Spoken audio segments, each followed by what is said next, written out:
Welcome to Grand Prix Weekend, brought to you by Eurosport in association with Longines.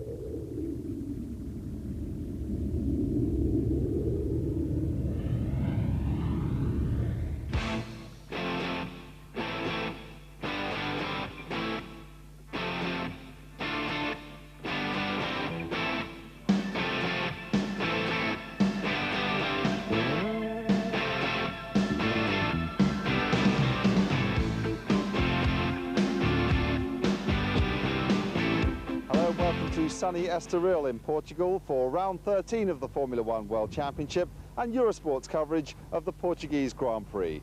Well, we're all here, all that is apart from John Watson, and as he usually drives us in from the airport, we're all a lot more relaxed than we normally are at this time of the weekend.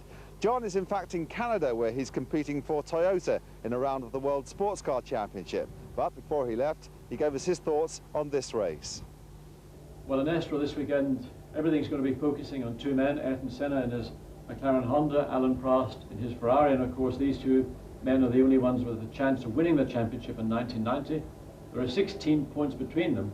We come from Monza, which is really a McLaren circuit, I consider. We're coming to Estoril, which I feel is slightly more Ferrari oriented, the nature of the circuit. But McLaren have worked very hard over the last 6 weeks. They've improved the car, particularly the aerodynamic side of the car, the high-speed handling. And that's going to be the key, in my opinion, to this race, because the corner that leads on to the pit straight, that very long, very fast, it ought to be flat out. It's probably on the limit in the race. Right-hand corner is where the difference in the two cars, I think, will show up. Can Ferrari produce enough speed, enough horsepower to maintain maybe an advantage they'll have in that corner? Can McLaren get enough back aerodynamically and get the downforce of the car working better so as they can use their horsepower to full effect there? For me, it's a fascinating race, but remember, there are other people in this race. There's Gerhard Berger still looking for his first victory in McLaren, and he won here last year. You've also got Nigel Mansell having the most awful season he's had for a long time, also looking to finish his Grand Prix career, let's say, with a high note. Benetton are strong. Williams, well, Monza was disappointing for them, as it was in fact for Benetton, but both cars can perform well on this kind of circuit. All in all, I think it's going to be a fascinating race. But of course, the main focus is going to be on whether Prost can claw back some of that 16-point deficit he has currently, or is Ayrton Senna going to increase his lead by a further, let's say, 3 points if they finish 1-2 as they've been doing in the last two Grand Prix. A great prospect, I think, great racing prospect, and one that I'm going to, I hope, get to see, even though I'm going to be 5,000 miles away. Thanks, John. Well, I hope the weather is as good for you in Canada as it is for us here in Portugal. Well, those of you who've been watching Eurosport's coverage of Formula One this season will know that we've spent quite a lot of time this year working out exactly what the women do in this sport. Well, this week we've turned our attention to Lindy Swainston, who has the unenviable task of sorting out most of the Formula One team's travel arrangements. Lindy, you seem to have rather a lot of air tickets here. How many are there altogether? About 700 here, I think. Yes, around 700. It's 3 flights. You're often one of the most sought-after people in the paddock, aren't you, really? Just explain, because you are the official tour guide, I suppose, almost, of Grand Prix racing. Probably sometimes I would say I'm one of the most unenvied people in the paddock. This morning when we arrived at Heathrow Airport and I was told there was a possible 3-hour delay on the flight, my first thought was to go and hide in the ladies' loo. People wouldn't really blame you for that, would they? In motor racing, people blame whoever is the nearest when there's a flight delay, and that's usually me. You've been doing this for a number of years. Is it really enjoyable, or is it all hassle? Because I love motor racing, it's very enjoyable, and it's a means of getting to a race. Well, what about the problems of moving motor racing people around? Because they do change their plans a little bit from time to time. They do change their plans a lot from time to time. In fact, we have an award every year for the team that makes the most changes to their itinerary, which we award every Christmas. I trust Eurosport isn't going to win it this year. Eurosport are high on the list, but there are 1 or 2 who are worse. How many people would a team move around in a Grand Prix team? Because you cover most of them, don't you? We cover all the British teams, and the numbers are getting more and more every year. Some teams have 30 to 40 personnel, with the actual team who travel in business class, in economy, and all the management in business class. Because Bob Warren Travel sometimes charters complete airplanes, doesn't it? For this race, we chartered 1 flight today from London to Lisbon, which had 220 people on it. On Monday, we're chartering a 2nd flight to take everyone down to Jerez, which has another 230 on it. So we're actually carrying a French team on that as well. And next Thursday for Jerez, we have another plane which will bring the people who went home out. Then back on Sunday night after Jerez, 2 complete aircraft, 1 to Luton and 1 to Heathrow, to take all the British people home. And of course, sometimes people lose tickets or they lose their baggage. It's always your problem. It's always my problem, and I think the worst thing is when they change their minds over the weekend. And I spend all my time looking for a telephone to phone back to the office to change their plans and get them new tickets, because nobody will ever believe it's not possible. Well, those of you who've been paying any attention to the newspapers will know that quite a lot's been going on since the last Grand Prix. Here with the latest news from the pit lane is Andrew Marriott. Thanks, Matt. Yes, the gossip shop has been in top gear since Monza, and much of the news has featured Sandro Nannini. It seems he agreed terms to join Ferrari on loan, but with his pen literally poised over the contract last week, he had second thoughts and decided to stay at Benetton Ford. So Ferrari redoubled their efforts to sign Jean Alesi. On Monday it was done, and Jean was absolutely delighted. I feel very well because it was a very hard job. We found a solution with Ferrari, and now I'm very happy to have this contract for next year. But I still very concentrate on my drive with Tyrrell, because I have 4 races to finish, and I want to finish very well because I have the possibility to finish well. Do you think all this contract negotiations affected your driving because you flew off the track at Monza, of course, when you were going so quickly? No, absolutely not. In Monza, I did a mistake on myself, and it was nothing wrong in my head. Ken Tyrrell gave you your first chance. Do you have any regrets leaving the team? You know, if I have the same relationship with Ferrari compared here in Tyrrell, I would be very, very happy, because I had a very good time in Tyrrell team. But we can't let Ken Tyrrell off the hook. This is what he told me in Hungary. Yes, I'm sure that Jean Alesi will be driving for me next year. In the words of President Bush, watch my lips. We did, Ken. Well, I reckon Ivan Capelli will take Alesi's place at Tyrrell next year. The other big talking point has been FISA's new technical regulations announced at Monza. Designers like Lotus technical director Frank Durney are less than impressed. Well, I think that the timing's a bit unfortunate, and I don't, at initial look, see any of the proposals making the cars safer. I see that the cars will go slower, but I don't see that the cars are necessarily safer by going slower. They were slower 20 years ago and people were hurt. The thing that's made the cars safer in the last few years have been the structural regulations, and no additional structural proposals have been made. So certainly my opinion is that the cars will not be safer.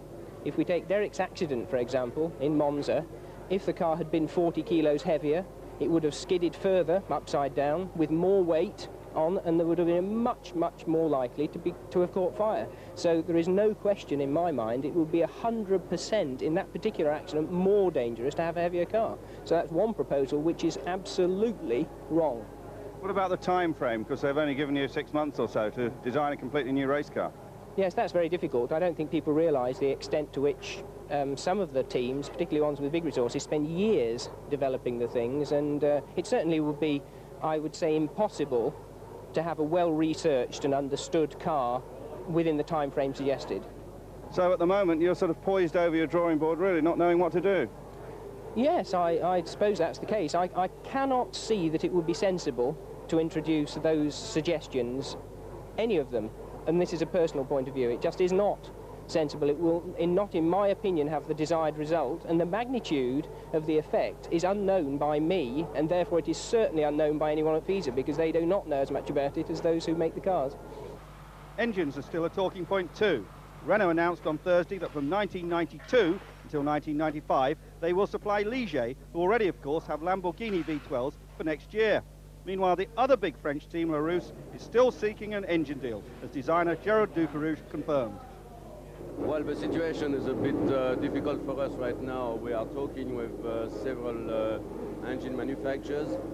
So far, nothing is already set up, and we hope by the end of the week or beginning of the next week, we will know where we're going next year. You must be very disappointed with Lamborghini pushing the price up like that, because you did all the hard development work. well, it's a bit of a bad surprise, yes, but now, I mean, they probably have their reason, which we don't understand very much, but what can we do? Nothing, and we have to try to carry on, and therefore we have to find the best solution for us next year, and maybe watching for a little longer future in 92 with something very good. Also this week, Yamaha issued the first picture of their new 60-valve V12 engine destined for Brabham. And it seems that the Japanese motorcycle manufacturer has also invested substantial funds into the team.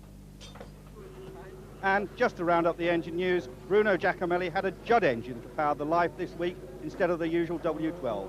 After an all-nighter fitting the engine, the team were hampered by electrical problems. So that's the latest news from pit lane and paddock. Now, motor racing attracts a wide body of supporters who are more famous in other fields. Among them, pop singer Leo Sayer, who I caught up with a couple of weeks ago. I asked him what he found so attractive about this sport. Ah, the smell, the grease paint, you know. It's, I don't know, it's something that gets in your bloodstream, I suppose. I was a mad fan with my father of Stirling Moss, Graham Hill and people like that, and then I elevated to Jochen Rindt and people like that, and I've just stayed with it ever since. I was very fortunate a good few years back to have bumped into Bernie Ecclestone, who kindly gave me a pass to go to a race, and I've been here ever since. We're sitting here in the luxury of the Brabham motorhome. Would it be fair to say that they're your favourite team? Yes, it's very comfortable here. It's a nice awning. It's it's very hard for me now to play favourites because I know so many people involved in this, from mechanics to sponsors to team managers to drivers, and people often ask me my favourites, and it's very hard. I have to be very diplomatic, but it started with Brabham. It started with Herbie Blash and Gordon Murray and Bernie Ecclestone.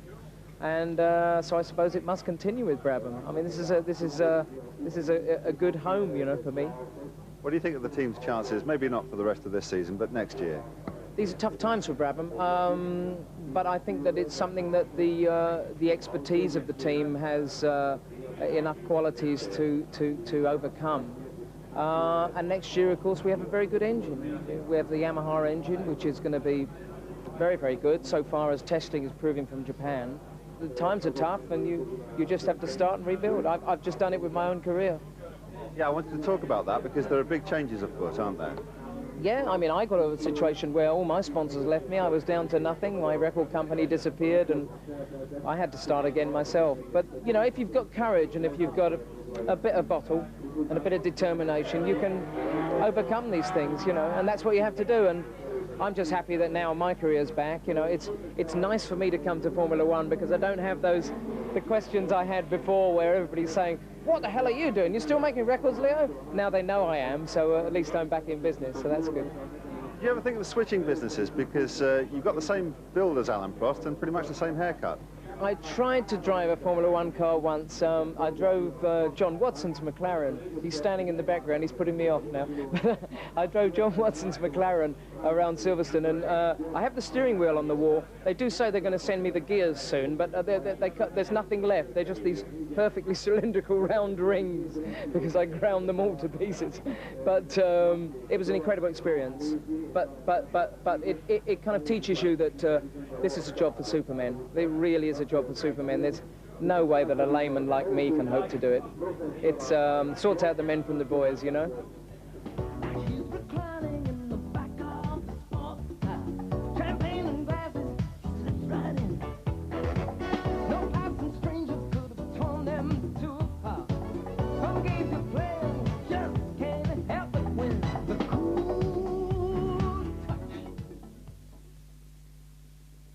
Welcome back to sunny Portugal and the racetrack here at Estoril. Details now of pre-qualifying.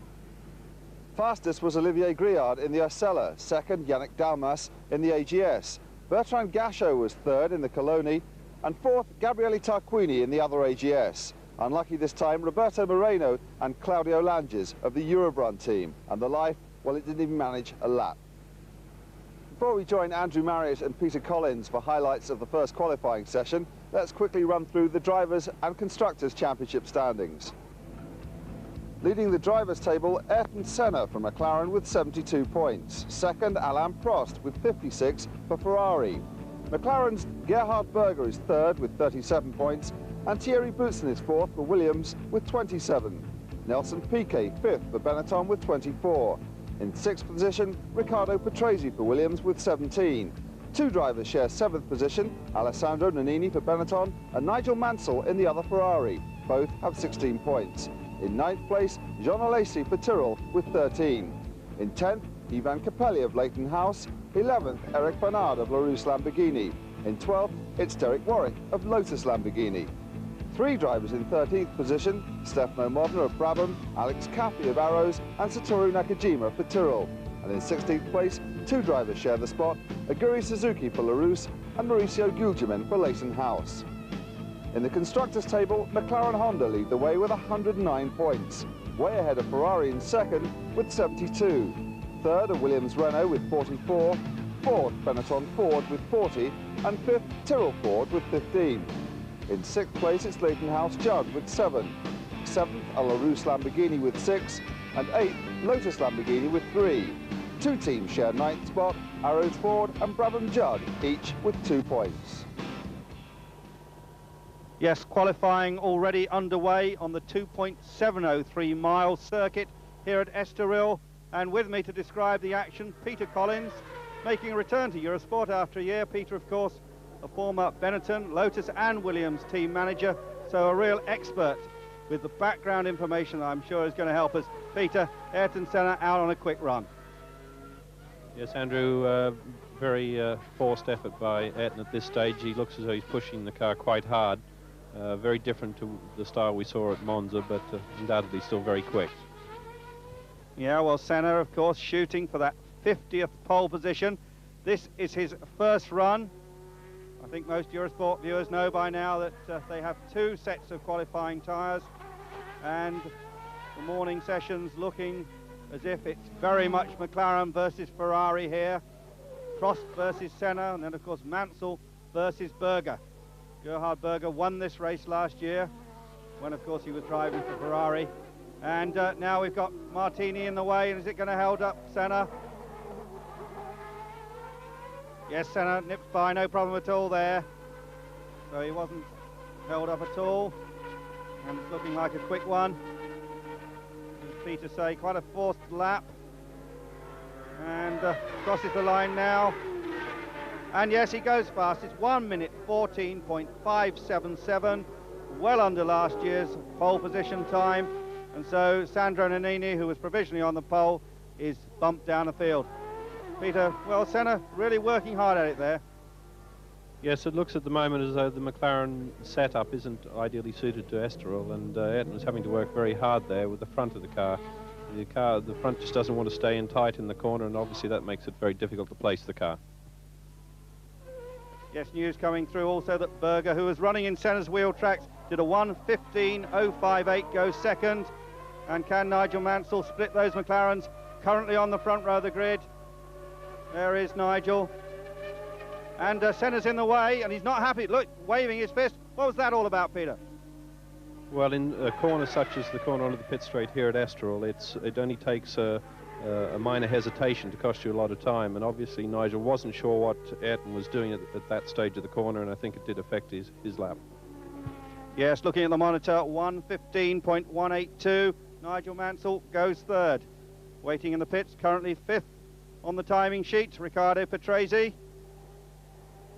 And the Williams team just getting ready to send him out, but Prost out now for his first run, the 87 and 88 winner. And can he improve on Senna's time? Yeah, there's the Ferrari. Gorgeous sound of the 12-cylinder engine drilling its way around the Estoril track and throwing up the odd sparks. And it really is the normal smooth Prost as he just nipped past the Camel Lotus there. What a master he is, Peter. Yes, Prost certainly makes full use of the handling capabilities of the Ferrari, and from the laps we've seen from Prost and Mansell so far today, it appears at this stage that the Ferrari is certainly more suited to this circuit. It is a very challenging circuit, and it's a very difficult circuit on which to place the car. And if you have a problem with the front end, as does Senna at the moment, it certainly costs you in lap time. But Prost looking very good at this stage, a nice neat lap. Yeah, Prost continuing on his way. As Peter said, a very challenging circuit here, Estoril. Sadly doesn't seem to attract very big crowds. Perhaps that's the situation with the money down here. People can't really afford to come to what is a very expensive sporting event to attend. And Prost across the start-finish line, the time coming. Prost goes fastest. Prost 1 minute 14.530. Prost is on the pole. He has pushed Senna back, and Mansell is back to 4th place. Well, this is Satoru Nakajima, and he's going off. Yes, seemed to be put offline by Alex Caffey there. Little trip through the grass, but no damage done. And he accelerates away, but that will certainly damage his chances of a quick lap. Well, there's Nigel Mansell. This is his second run. He's just coming to the end of it. Can he get on the front row of the grid? 1 minute 14.861. A bit of a disappointment there. Moves up to 3rd, but Nigel Mansell not on the front row of the grid. So Mansell done his 2 runs. There's Senna. He's still got a set of tyres left.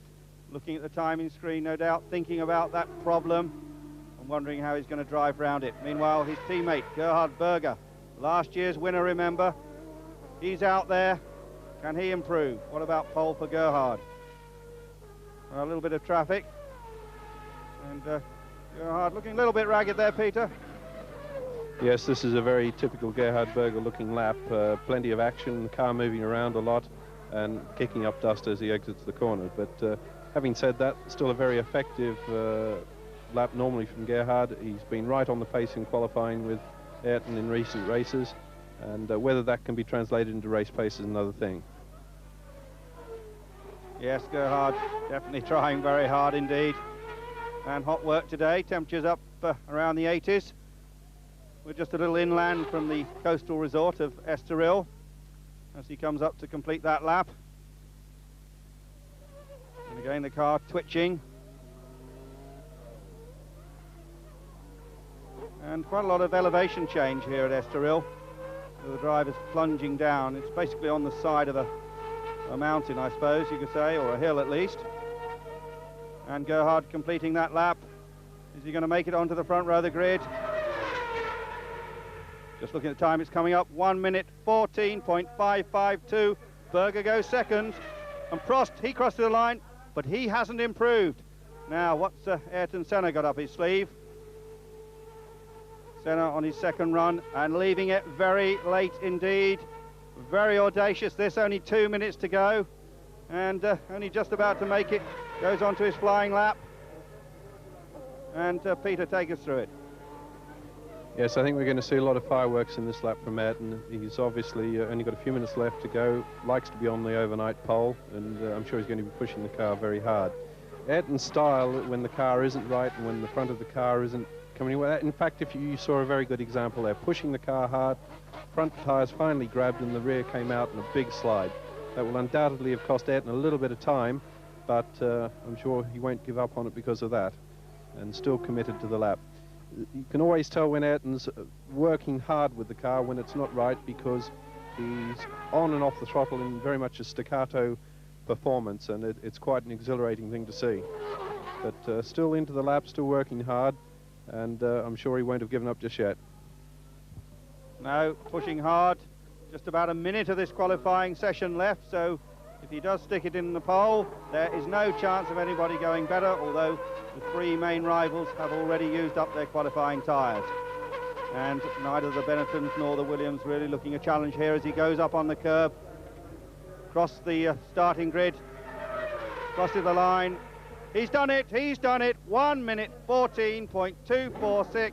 He's on the pole, he's not going to be knocked off that position, and provisionally at least his 50th pole position, an all-time record.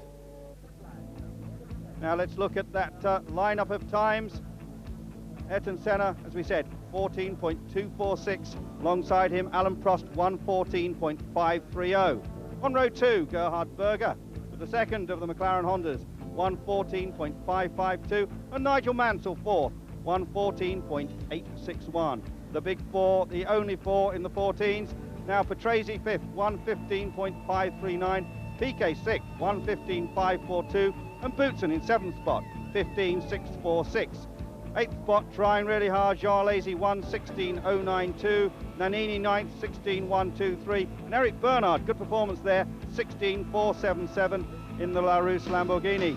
Then it's Martini, Nakajima, Suzuki, De Cesaris. 15th spot, Philip Alliot. Then very disappointing, Martin Donnelly, 16th in the Lotus Lamborghini, ahead of a very ill Mauricio Gugelmin. He says he's going off to bed as soon as the practice session is over. 18th, Emanuele Pirro. 19th, Derek Warwick. Really well down, Derek. In 20th spot, Stefano Modena. 21st, Capelli. 22nd, Briard. 23rd spot, Yannick Dalmas. He's in again. 24th, Alboreto. 25th, it's Paolo Barilla. And in 26th spot, Alex Caffey. So far not in, Nicola Arini. David Brabham, who's shaking down a brand new car. 29th, Tarquini. And at the bottom of the list, Bertrand Gachot. Well, there's Senna. A bit of a sweat on his brow, but a good day's work. Always a perfectionist, so not really happy with the car, worried about the understeer, and hoping to go much quicker tomorrow. But he is on the pole, but of course, Alan Prost always ready to pounce. The top 2 contenders in the World Championship on the front row of the grid. Well, that just about wraps up Eurosport's coverage of day 1 of the Portuguese Grand Prix. But before we go, I'd like to introduce a new face on our commentary team, Peter Collins. Peter, welcome along. What do you think of that session? Do you think there's any chance of anybody catching Ayrton Senna? I certainly do, judging by the 2 laps that we saw, of Senna and Prost laps in particular. Senna's qualifying lap was a very frantic lap, a lot of throttle applications through the corners, very different to what was a very artistic lap at Monza. And I think you'll see the Ferraris far more competitive in race trim than the McLaren, so I think we are in for a good race. I hope so. Well, lots more from you tomorrow, Peter, when you'll be joining Andrew Marriott for live commentary on the 2nd qualifying session. That starts at 1300 in the UK, 1400 Central European time. And of course, we'll have day 2 of our coverage of the Portuguese Grand Prix in the evening, 21:30 in the UK, 22:30 in Europe. See you then.